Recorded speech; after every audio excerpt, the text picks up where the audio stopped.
Bundy pinned his man one time with a 3 count, dropped an elbow on him, and pinned him again for a 5 count. He told the referee, keep counting. Oh, what is up, Straight Talk Society? This is your host, Trevor, and I am back with another episode of 5 Count. Oh, man, I am really loving doing this show, and I'm here tonight with your Friday Night Smackdown takeaway. 5 takeaways from tonight's episode of Friday Night Smackdown. In full transparency, I redid my list because as I'm preparing for the show, I was watching the Hall of Fame and I saw that Paul Heyman was up, and because I was shocked, I figured he's the headliner that they were going to close with him, but they opened with him, and you know we'll get to it because his speech was fantastic and it just made me change my entire list.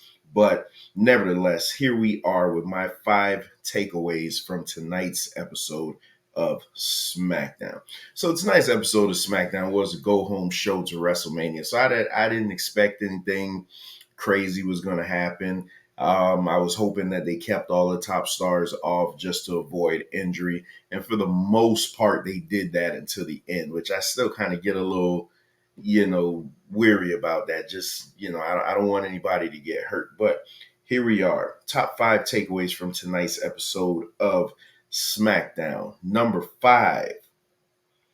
Oh man, the big beefy son of a bitch, Bronson Reed, is the 2024 Andre the Giant Battle Royal winner. And I'll just say this was one of my talking points and I took it off, but I'll go over it real quick. They need to get rid of the Andre the Giant Battle Royal.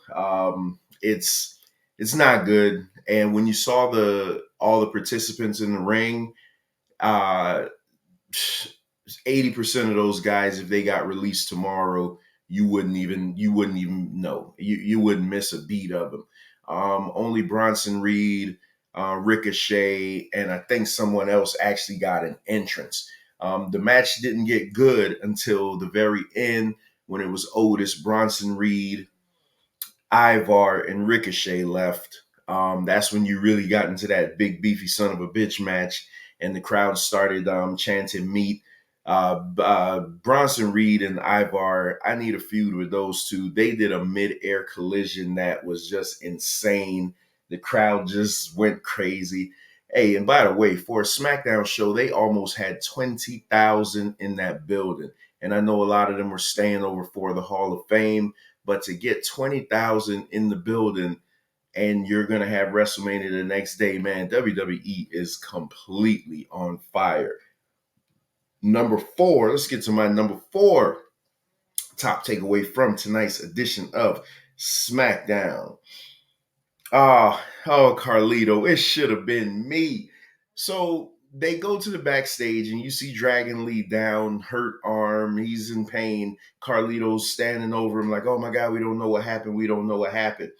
And classic wrestling trope, we know what happened. So they announced Rey Mysterio. Zelina Vega has a match with Elektra Lopez. Not a great match at all. But Rey Mysterio brings her down. Santos Escobar comes down with Elektra. But Dom comes out with Andrade. So Andrade is the newest member affiliated with Dom and Santos. So at the end, they're doing a beatdown of Rey. They have Andrade get in the ring. He ends up turning the tables. He turns on Dom. He turns on Escobar, and he shakes hand with Rey. So they go to the back, and Rey's like, oh, man, they come back, and they're like, oh, God, Dragon Lee can't compete. And Rey's like, oh, man, I need a partner. And Andrade's like, hey, I'll be your partner. So Rey's like, cool. Then all of a sudden, Carlito comes in, and Carlito's like, hey, man, did you hear? Just being so over the top extra with it. Like, hey, man, did you hear the news? Did you hear what's going on?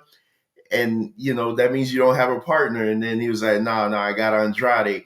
And Carlito, not missing a beat, he was like, yeah, that's cool. We know where this is going. Hey, I'm all for it because I don't really care to see Carlito as a babyface anyway. He was much better as a heel. So I'm really looking forward to seeing where this storyline is going. So my number 3 take from tonight's episode of SmackDown. Oh my goodness, black girl magic. Let's just call it what it is. So again, in another meaningless segment, didn't really do anything to move any storyline or anything, just to get them out in front of the crowd.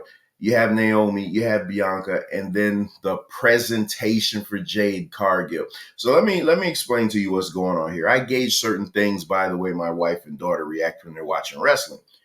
My wife came to me and she said, "You make sure when this match comes on at WrestleMania that you get me." So I'm like, okay, well, they're going to come to the ring. So I called her. My wife is standing there doing the Jade Cargill pose. It's just insane. Jade is an absolute star. They're presenting these black women like they are the stars that they deserve to be. Over on NXT, you have Lash Legend, you have Jakara Jackson, which again, I think those are two stars in the making, especially Lash Legend. Man, my goodness, Lash Legend.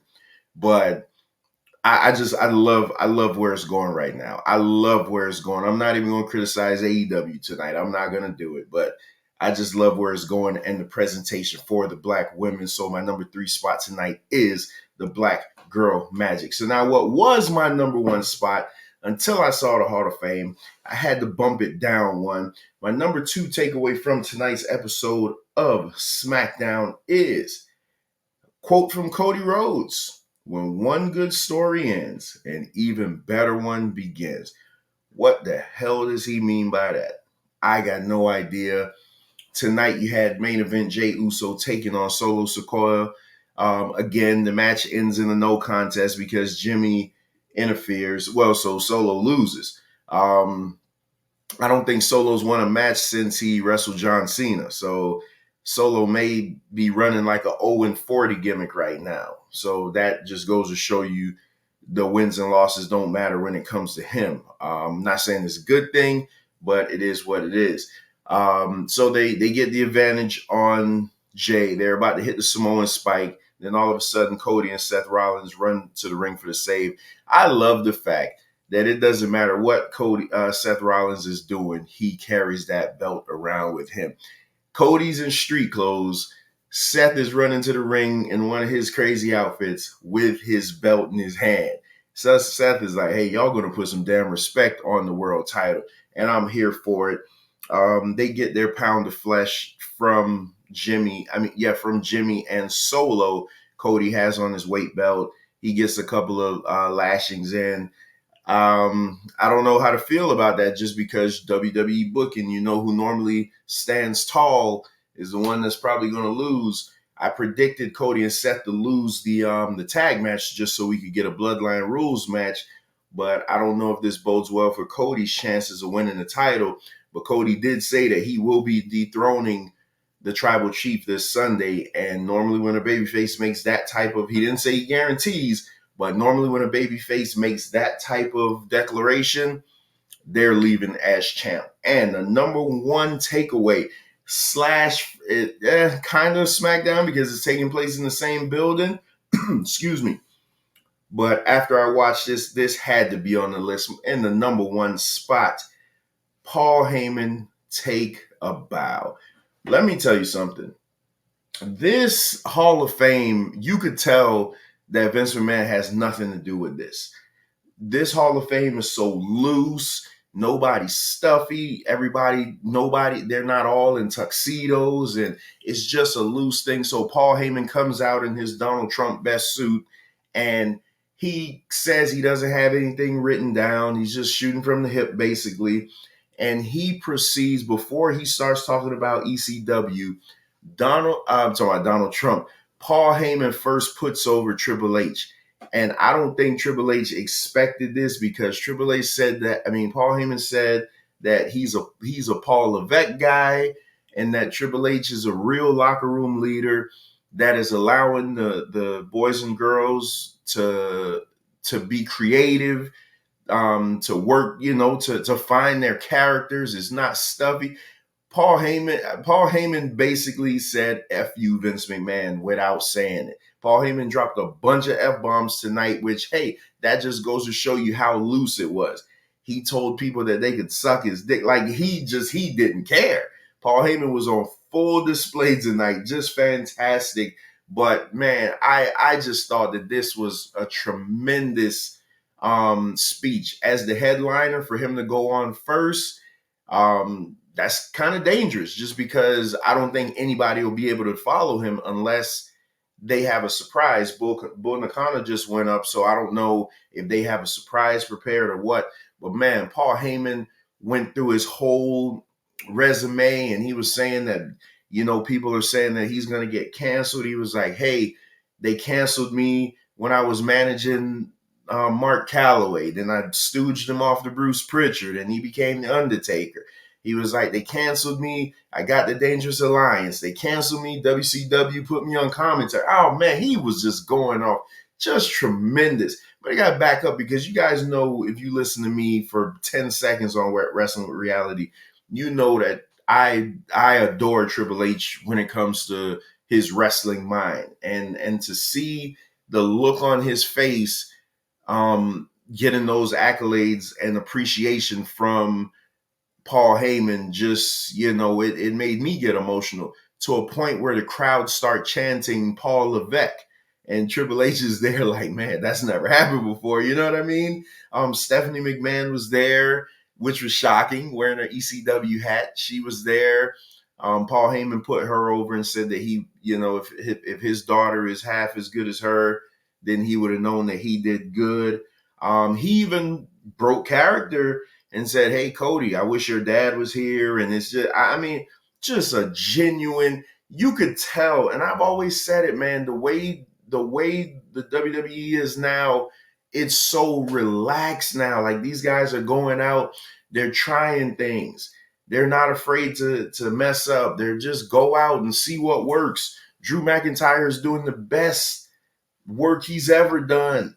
Drew McIntyre is the ultimate troll. He told the crowd tonight that if you're a grown man walking around with a wrestling belt, what the hell is wrong with you? I take offense to that, Drew. If you want to see me in the ring, we could do it. I take offense to that. It's just awesome, though. It's awesome. They were interviewing CM Punk in the back, and Keith Lee, AEW's Keith Lee, walks in the shot. Tony Khan is probably going to pull out all his hair. It's so loose. It's so refreshing to see now that the company that I've been watching for almost 40 years has now taken this approach like, hey, let's actually do what our fans like. So, just if you don't get to watch the Hall of Fame, just whatever you do, watch Paul Heyman's speech. He's hugging Rob Van Dam, Tommy Dreamer, Bully Ray, paying respects to Triple H. He said that he's a Paul Levesque guy. It was just awesome, man. And those are my 5 takeaways from tonight's episode of SmackDown / the Hall of Fame. Quick station note, tomorrow we will be doing a live watch along to the main event of night 1. And then we'll be back the next day doing a live watch along to the main event of night 2. And then we'll be reviewing the full show on Wednesday's episode of Wrestling with Reality. And side note, I do have something special that I'm working for, another top 10. I have a top 10 coming up. Top